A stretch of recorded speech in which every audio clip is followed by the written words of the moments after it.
Welcome to the fourth edition of Cutting Through with KSIB. I'm Kristin Stubbins, the founder and CEO of KSIB, and every month we summarise key insights and learnings for our clients and contacts, both in newsletter and podcast form. Previous podcasts and newsletters are available on our website, and some of the topics we've covered to date include embracing the potential of AI and agentic enterprise solutions. We think the biggest risk of all is doing nothing. We talk about the art of the possible being significant with new technologies. Previously intractable problems can be solved. We also spend some time in previous editions talking about data challenges and opportunities and the fact that collaboration is key to success. In our last podcast, we launched our human-led AI-powered marketing approach and managed service. This aims to deliver better marketing outcomes for a lower cost. So in today's podcast, I'd like to share some of the insights I learned from attending the World Summit AI event in Amsterdam recently, which was a terrific trip. Over 5,000 people attended this conference and a number of topics and practical use cases were shared. And some of the topics that I have really reflected on both during the conference and since that time include, number one, how Silicon Valley is shaping, maybe controlling the world. Number two, sustainability in AI and how we have to strive to make those concepts or themes not mutually exclusive. And number three, which is also something that I've experienced in our work here, accelerating AI adoption is a human issue, not just a technology issue. So I'd just like to spend a little bit of time talking about those three topics. And as usual, if you want to talk to me some more about any of these topics, contact me at kristin@ksib.com.au. So the first topic, how Silicon Valley is shaping the world. It was really interesting at this conference I attended. This is such a huge focus for the Europeans who, frankly, seem to be justifiably nervous about the extent of control that the US exerts in this ecosystem. I have certainly been more reflective about this since attending the conference, as the AI ecosystem does seem to increasingly become more circular with all of the co-investment that's going on between the major players and also the influence that they exert, not only in the technology world, but well beyond that and into the political sphere. So it really, this whole conference really reinforced for me that there's an opportunity for Australia to find its niche in this ecosystem, and I think we have to have a lot of focus on achieving that. One example that I wanted to share, which was a quote from one of the entrepreneurs of an AI company who spoke extensively at this conference.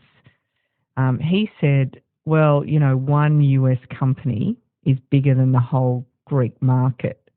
So why would I invest in Greece? So why would I focus my company's efforts in Greece? And I think that certainly focuses the mind, because Australia could arguably be in the same situation as Greece. So it's really up to us to think that through and to, as leaders in the business community and more broadly, make sure that that doesn't happen.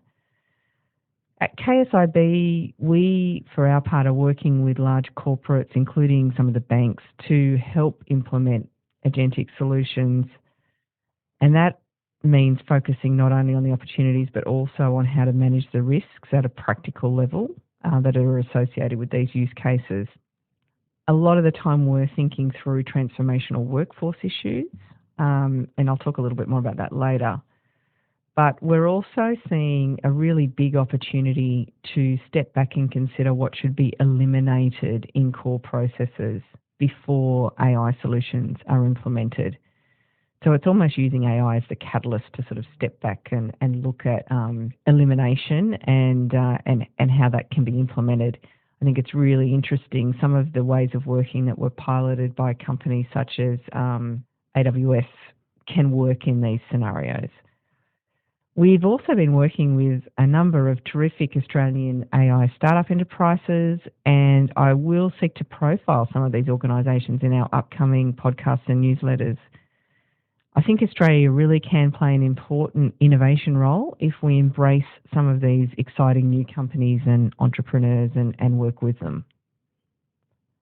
The second topic I wanted to talk about is about sustainability, which I'm very personally passionate about. I don't think sustainability and AI are mutually exclusive. I was recently asked to talk about AI at a corporate event, and I was asked a question about how we combat sustainability issues, and the young person who asked the question was very passionate about this topic, and rightly so.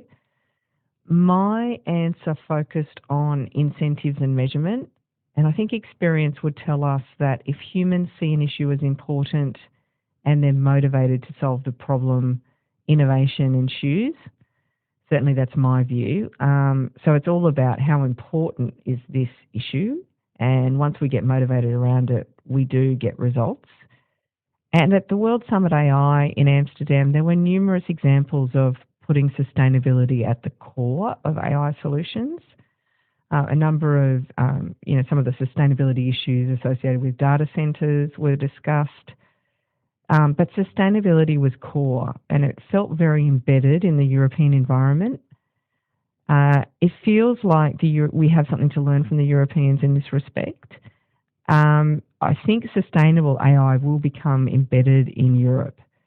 Representatives from the City of Amsterdam, so the governing body of the City of Amsterdam, talked a lot about the city strategy, and the sustainability objectives and the AI objectives were sitting side by side. And there were numerous examples throughout the few days I was there where new innovations such as new data center cooling mechanisms were discussed, and other, heat sinking mechanisms, sustainability initiatives. When they're prioritised, the European example is solutions are found. And certainly I think the everyday experience in Europe, just even driving around, every vehicle's electric, would say that when something's prioritised and incentivised, outcomes are achieved. So I hope we can learn some of those lessons, and I hope that here in Australia we tend to follow the European lead on this rather than the US lead. So we'll see where that goes. The final topic I wanted to talk about is one that we have been experiencing with all of the work we've been doing here in Australia, and that is that accelerating AI adoption is a human issue just as much as a technology issue. So again, I think Australian companies have an opportunity to recognise that embracing this new revolution is as much a human issue as a tech opportunity. And one of the quotes from the conference in Amsterdam that really stuck with me was someone said, "We are the last generation that will manage an all-human workforce." I think that's pretty powerful, and it's absolutely true based on what I'm seeing. So in practice, we are seeing that the biggest challenge to adopting AI solutions is not the technology itself, but the process change, the workforce planning, and all of the transformation activities that need to go around implementing agentic solutions.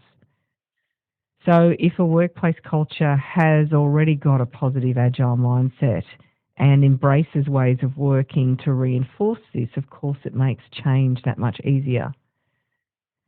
And leadership is, of course, critical. All of the lessons we've learned over the last 20 years around successful transformation and what's important would reinforce this point. Leadership is so important, and it's no different now. If the tone from the top is one that embraces change, understands the art of the possible, embraces the importance of risk management as well as innovation, and organises people to be agile and swim with the tide rather than fighting it, the chance of a successful AI implementation is going to be much greater. So all of that is pretty deep, but we have now started to really get a body of experience around these implementations. So thank you for listening to our key messages, and we would love to talk to you some more about this. Reach out to us on the website, email or text if you would like to discuss any of the topics that were raised today. My email is kristin@ksib.com.au. Thanks for listening.